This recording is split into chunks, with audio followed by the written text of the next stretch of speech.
Okay, I'm gonna be cleaning these headlights. I'm gonna be using this compound, and then I will be using this polish. They're not too bad, but they get in there.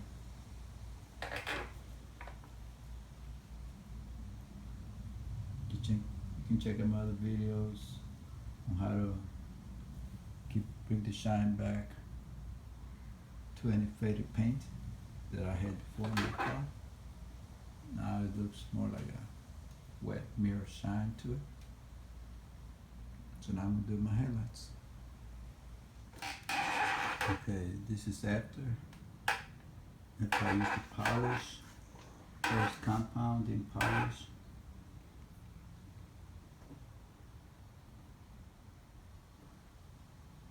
Before the headlight was faded, now it's clean. Should allow more light to go through the lens. Next, I will be changing the grill into a honeycomb grill. Same for this.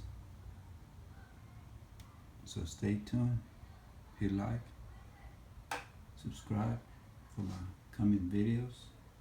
I also have another video where you can change out the spotlights and headlights, the bulbs, under 5 minutes. So watch my other videos.